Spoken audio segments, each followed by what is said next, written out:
Mga kaubayan, ang video na ito ay tungkol dito sa alokbate.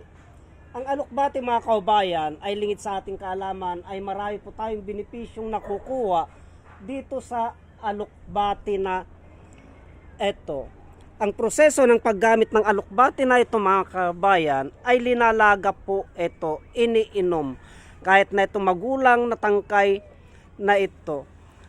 Ang target na ginagamot nito mga kaubayan, pag lagi po tayong umiinom ng alokbate na linaga, ay pampalinis ng baga. Pampalinis ng baga, pampalabnaw ng dugo. Yung makukolesterol po mga kaubayan. At may kakayahan niya pong pababain ang high blood. Kaya marami pa akong tanim na mga alokbate dito sa aking bakod. Kasi po, ito po mga kaubayan, ang isa sa mga halamang gamot na ginagamit ko na panglunas sa mga karamdaman. Marami po. Sa ating mga kaubayan, ang may karamdaman na high blood ng dahil sa alokbate na ito, mga kaubayan, ay nalulunasan yung kanilang high blood. Itong alokbate na ito, lingid sa kaalaman natin, ay marami pong mga karamdaman na kayang lunasan nito, itong alokbate na ito. Marami po kaming mga pinaggagamitan na mga karamdaman dito sa alokbate mga kaubayan. Ito po ay simple lamang po ang paggamit ng alokbate.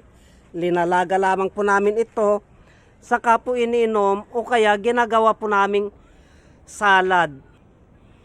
Kahit yung magugulang na po natangkay niyan mga kaubayan ay pwede po. Kahit itong magugulang na pa, ito po ay pwede po yan basta't panggamot sa karamdaman.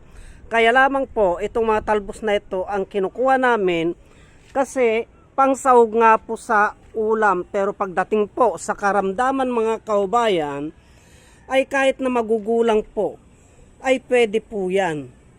Ultimo po yung bunga niyan ay ginagamit po namin. Pag hinog na po ang bunga niyan, bunga nitong alokbate na yan, ay kinukuha po namin yung bunga ng mga alokbate at ginagawa po namin juice yan mga kaubayan. Ganyan po, basta ang tinatarget nito, itong alokbate na ito, pagdating sa karamdaman, ay yun pong sa dugo. Number 1 po yan, sa dugo. Tapos pampalinis po ng baga yan mga kaubayan. Yung sa baga po, pampalinis po ng baga yan, yung mahirap, yung madaling hapuin, pagurin. Konektado po yan mga kaubayan, kung minsan sa mga karamdaman. Kaya po, ang alokbate lamang po, ang may marami pong mga lamang gamot na may kakayahan na maglinis ng baga.